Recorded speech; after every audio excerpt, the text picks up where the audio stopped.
गेहूं में बालियां निकलने के बाद में फ्लावरिंग स्टेज आती है, मिल्किंग स्टेज के ऊपर आती है, इसके बाद में दाना भराई शुरू होती है। तो ये जो स्टेज है गेहूं की, अगर इस टाइम के ऊपर आपने थोड़ी सी हिम्मत करके गेहूं में एक स्प्रे भी अगर निकाल दी तो पैदावार को यहीं से आप बढ़ा सकते हो। कौन सी ऐसी स्प्रे है जो इस टाइम पर इतनी जरूरी है, वो इस वीडियो में मैं बात करूंगा। छोटी सी वीडियो है, ज्यादा लंबी इसको नहीं खींचेंगे, तो वीडियो को पूरा देखना ताकि आपको जानकारी सही से समझ में आ सके। तो चलिए बात करते हैं। लेकिन इसी टाइम के ऊपर पीला भूरा रतवा यानी कि येलो रस्ट, ब्राउन रस्ट का भी अटैक होता है। तो इसके लिए सबसे बढ़िया फंगिसाइड कौन सा है?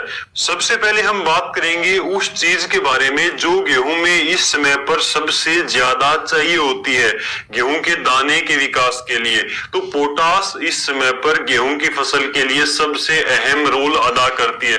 पोटास इस टाइम पर क्या काम करेगी, कैसे काम करेगी, ये हम देख लेते हैं। तो पोटास इस टाइम पर पौधे को स्ट्रेस से बाहर निकालती है, तनाव में पौधा नहीं आएगा अगर आपने पोटास का स्प्रे कर दिया तो। यानी कि मार्च के अंदर तापमान बढ़ जाता है, तापमान टेम्परेचर हर बार इस टाइम के ऊपर आकर बढ़ता है, जो कि गेहूं का दाना जो है छोटा रह जाता है, दाना पिचक जाता है, बालियां छोटी रह जाती हैं, जो बालियां बाद में निकलती हैं उसके अंदर दाना छोटा रह जाता है। तो दाने का साइज पूरा हो, बराबर मात्रा में गेहूं का दाना जो है निकले और बराबर मात्रा में बालियां निकले, तो इसके लिए पोटास सबसे जरूरी होती है।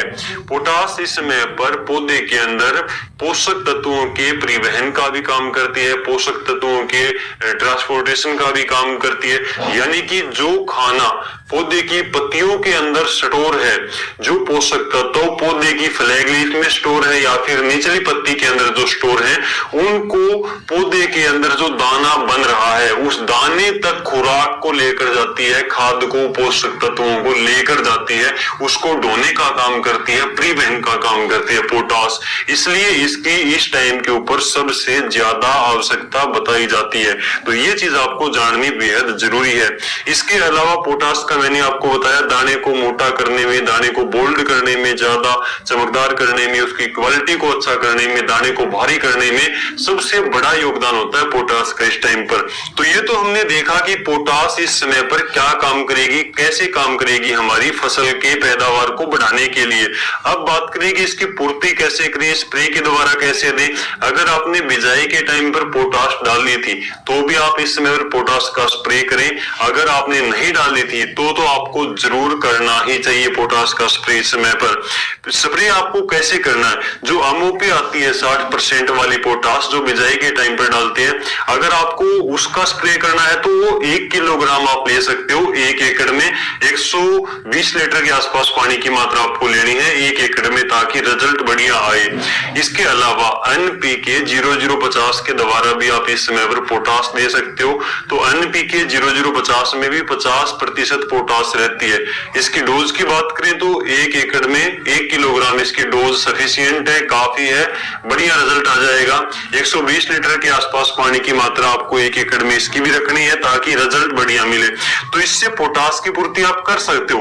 पोटास के साथ में आपको इस टाइम पर कोई भी एक्स्ट्रा चीजें मिलाने की आवश्यकता नहीं है, जैसे कि जिंक है, बोरोन है, केवल आपको पोटास का स्प्रे करना है। अब बात करते हैं येलो रस्ट है, जो ब्राउन रस्ट है, यानी कि पीला भूरा रतवा इस टाइम पर जो गेहूं में आता है। अगर आपको अपने खेत में गेहूं में या फिर अड़ोसी पड़ोसी के खेत में भी पीला रतवा, भूरा रतवा के लक्षण दिखाई देते हैं तो आपको तुरंत अपने गेहूं में फंगिसाइड का स्प्रे करना है। तो इसकी रोकथाम के लिए बढ़िया फंगिसाइड कौन सा है? तो इसके लिए सबसे बढ़िया जो फंगिसाइड है वो टेबुकोनाजोल, और दूसरा जो फंगिसाइड है अजोक्सिस्ट्रोबिन। ये 2 फंगिसाइड है, इनमें से कोई भी एक फंगिसाइड का आपको स्प्रे कर देना है।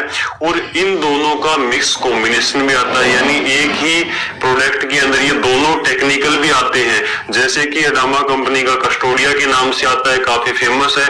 दूसरी कंपनियों को अलग अलग नाम से आपको मिल जाएगा। कोई भी अच्छी कंपनी का लेकर जो आपको सस्ता ठीक ठाक पड़े वो लेकर आपको स्प्रे करना है, जिसके अंदर ये जो है दोनों फंगिसाइड हो, दोनों टेक्निकल हो। एक मैंने आपको बताया अजोक्सिस्ट्रोबिन और दूसरा टेबुकोनाजोल। ये जो कॉम्बिनेशन है इसकी मात्रा रहेगी, डोज रहेगी प्रति एकड़ में 2 200 ml के हिसाब से आपको वही 120-30 लीटर पानी की मात्रा इसके साथ में 1 एकड़ में लेनी है। आपको स्प्रे करना है तो पीला भूरा रतुआ से रोकथाम हो जाएगी। तो ये जो अगले 20-25 दिन है ये गेहूं की फसल के लिए बहुत ही मायने रखेंगे, बहुत महत्वपूर्ण रहेंगे। अगर आपने थोड़ा सा इसमें एक्स्ट्रा एफर्ट डाल दिया, एक्स्ट्रा ध्यान रख लिया तो आपकी पैदावार निश्चित रूप से बढ़ जाएगी। अगर आपने थोड़ी बहुत इसमें ढील दे दी तो आने वाले टाइम में आपकी पैदावार कम भी हो सकती है। इस बात का ध्यान रखें। और गेहूं में अंतिम पानी यानी कि गेहूं में लास्ट का पानी लगाते टाइम पर कौन सी 2 बातों का ध्यान रखना चाहिए वो हम अगली वीडियो में जो चर्चा करेंगे। आपका कोई सवाल रहता है तो कमेंट में आप पूछ सकते हैं। इस वीडियो को दूसरे